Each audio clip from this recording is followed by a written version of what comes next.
Our problem with the theory of evolution isn't that it denies independent creation as some may think. Therefore, when the myth disciples say, "You deny the theory of evolution for religious motives," we say, "True." So you have no problem with guided evolution? Do you have a problem with the concept that Allah created organisms from a common origin? What if the theory of evolution is proven to be true in the future?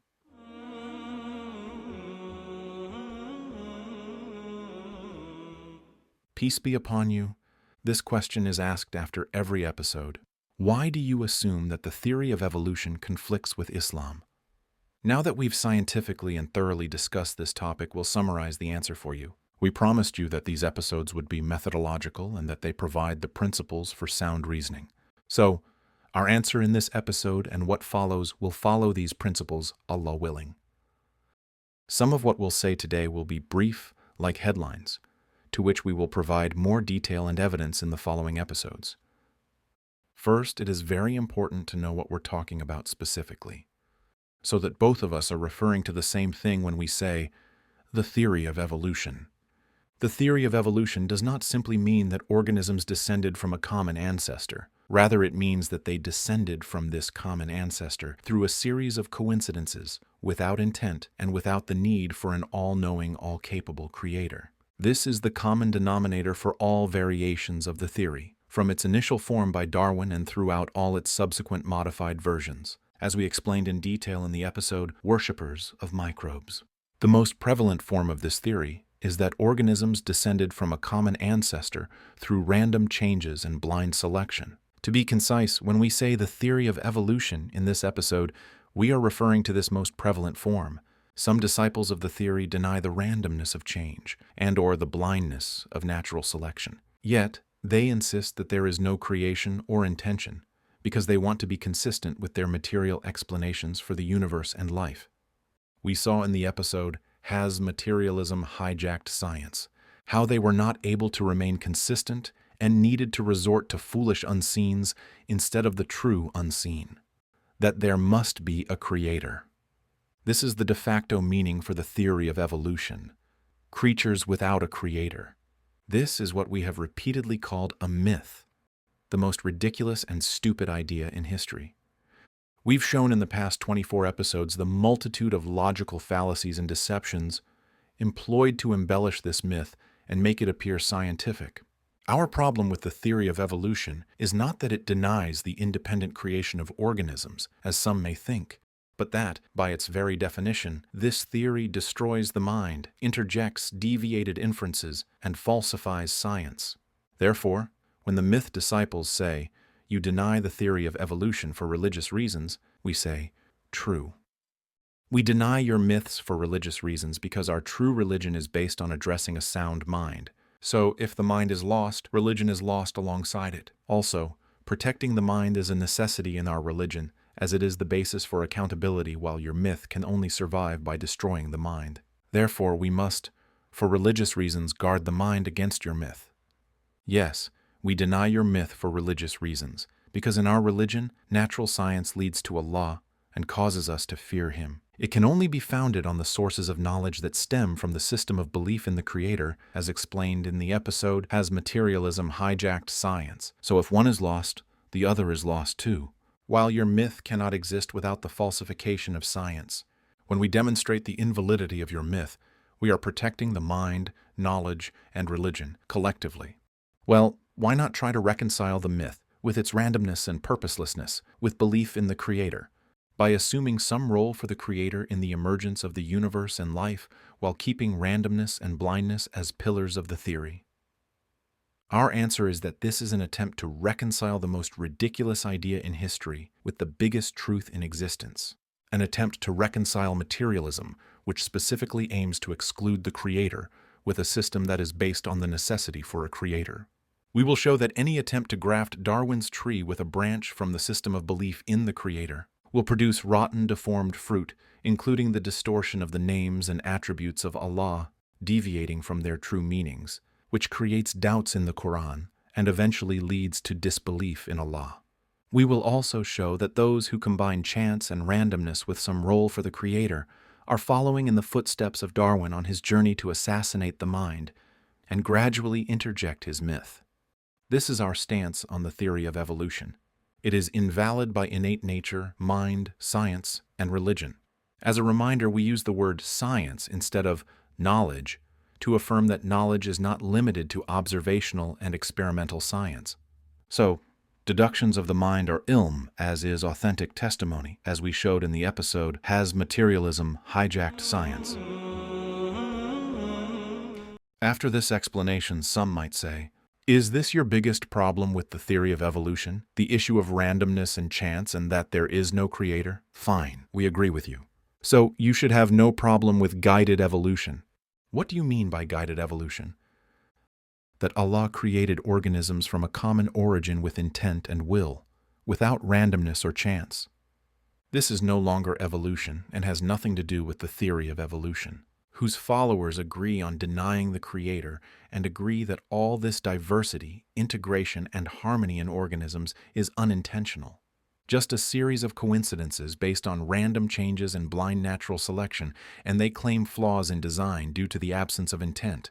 When you say the theory of evolution, it doesn't only mean common origin, but also includes all such absurdities. When you say evolution guided by a creator, it means no creation with the guidance of a creator, which is a self-contradictory phrase. It is absolutely wrong to normalize the term theory of evolution. Thus, especially since the war of terminology is very impactful and the disciples of the evolution myth rely heavily on misleading terminology. This is our stance on guided evolution. It is a self-contradictory term which is therefore invalid. Okay, let's set guided evolution aside. Do you object to the idea that Allah created organisms from a common origin? Let's first agree that we're done with the topic of evolution, and that the answer to the question, must there be a creator, is yes, as proven by innate nature, the mind, and knowledge. Then, we moved on to the question, how did the creator create? So, we've buried the word evolution, and none of our current discussions have anything to do with it. We are now discussing the method of creation, which is the opposite of evolution. Our question is, how did this creation happen? Logically, everything is possible through the absolute power of the creator, creating organisms from a common origin, creating each independently, or keeping some without change while diversifying others. How would science answer such a question?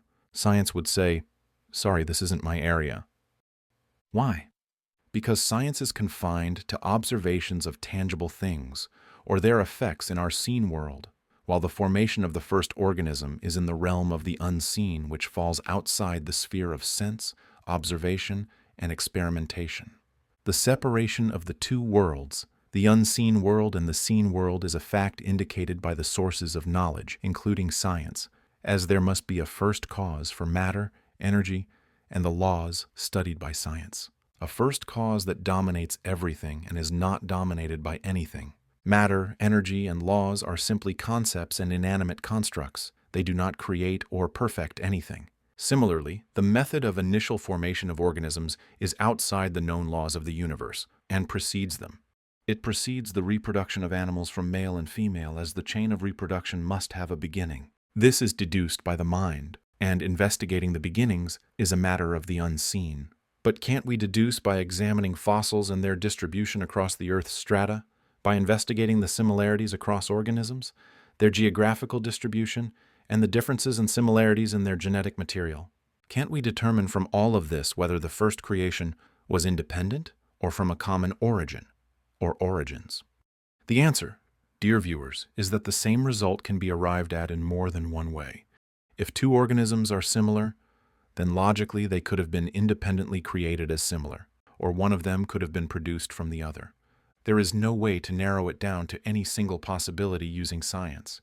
One of the basics of experimental science is that when I produce a chemical compound in the lab following specific steps, the most I can conclude is that these steps produce this compound.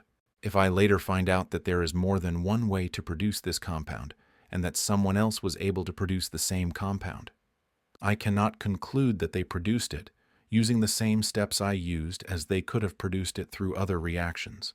This is a recognized and agreed upon scientific principle, If the discussion on the results of any scientific experiment is in conflict with this principle, the research and conclusions will be rejected.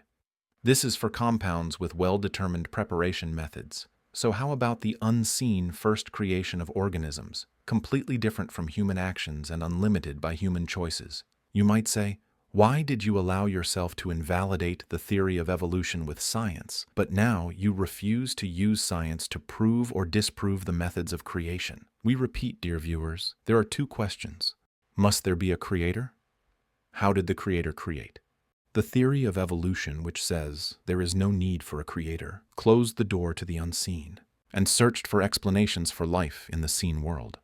We have shown throughout this series from the beginning that these explanations are invalid by mind, innate nature, and science. The theory confined itself to explanations from the seen world, so we used its evidence and tools against it. We also showed how science, which the theory claims to respect, is innocent of it and destructs it from the core. Then we showed how, instead of acknowledging the true unseen, the theory resorted to assumed unseens that we demonstrated as foolish.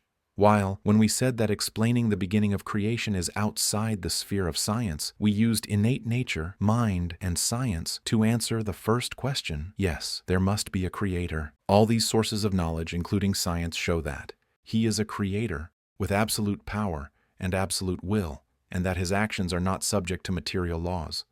Rather, the laws are simply descriptions of some of his effects that we observe in the seen world. As for the unseen, it does not lie in the domain of science. Rather, the domain of science is the seen world and the cosmic laws which the Creator decreed for the universe and life. How do we know then? How do we know if the Creator created organisms from a common origin or created them independently? How do we know the answer to this question about the unseen? I'm now directing my words to Muslims who believe in the truth of the Quran, because up to this point in the journey of certainty, we haven't discussed the proof that the Quran is from the Creator of the universe. The answer, brothers and sisters, is that the things which can't be determined by mind or science can only be answered by authentic testimony. For us Muslims, the evidence, which we'll discuss later, proves that the Quran is from Allah. Only Allah, glory be to Him, can inform us about His method for creation if He wills. Do the verses detail the method of creation for creatures in general?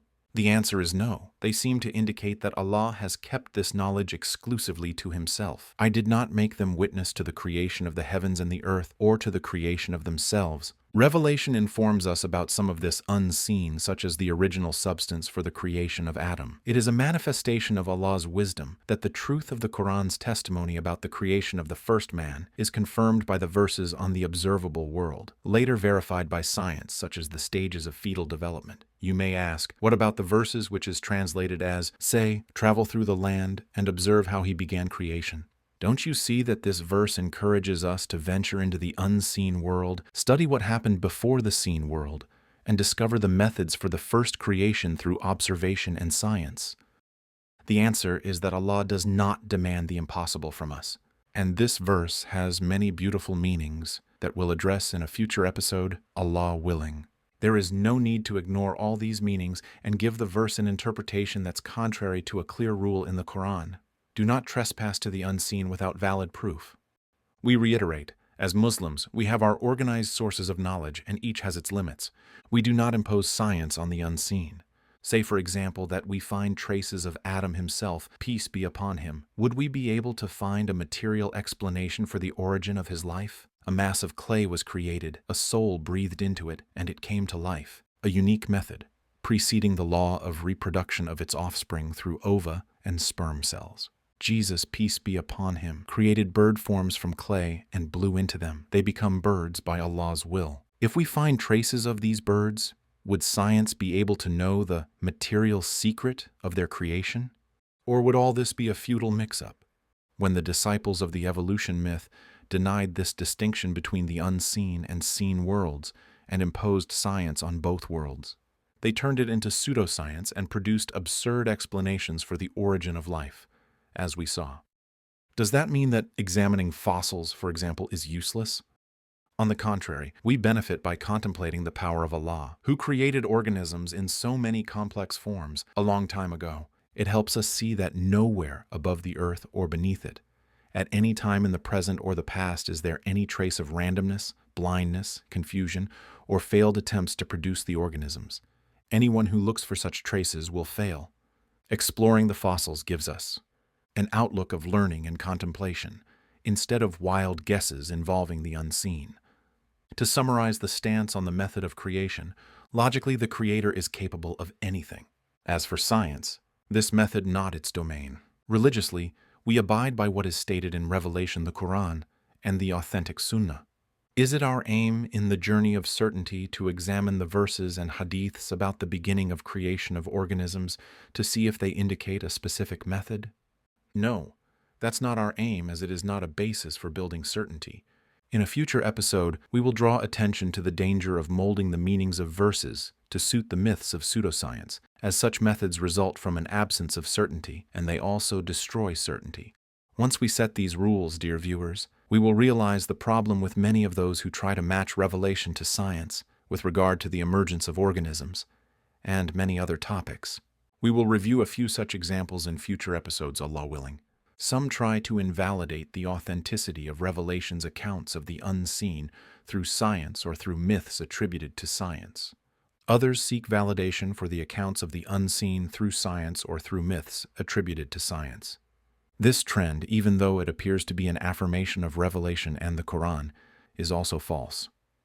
Some say, rescue Revelation by stretching its interpretation before it's invalidated by science, and want us to view Revelation as verses with fluid meanings, easily molded to fit the latest myths. Far be it from Allah's words. They made pseudoscience the yardstick for unseen matters that can only be known through revelation. All of them, despite their different methods, have three problems. They did not differentiate between science and the myths attributed to it. They not only imposed science on the unseen world, but also forced these myths on it. They also did not appreciate Allah's words, which is translated as, and indeed, it is an unassailable scripture. No falsehood can approach it from before or behind it. It is sent down by one full of wisdom, worthy of all praise. So it cannot be invalidated by falsehood, or validated by falsehood, or interpreted through falsehood. It is a majestic, dominant ruling book, sovereign and not subservient, a leader that is led by none. Surely this Quran is a decisive word, and is not to be taken lightly, not as the followers of falsehood would like it reinterpreted or adapted to suit their myths. They raised the myths from their swamp and tried to pull down Revelation from its exalted status to bridge the gap between them. If you understand what we discussed, you will know that the question, what if the theory of evolution is proven to be correct in the future, contradicts the most basic axioms in the philosophy of science, because science will never provide now nor in the future proof for something outside its scope, let alone provide proof for a myth that opposes all the sources of knowledge upon which science is based. This is our answer to the question on the beginning of creation. May the peace of Allah be upon you.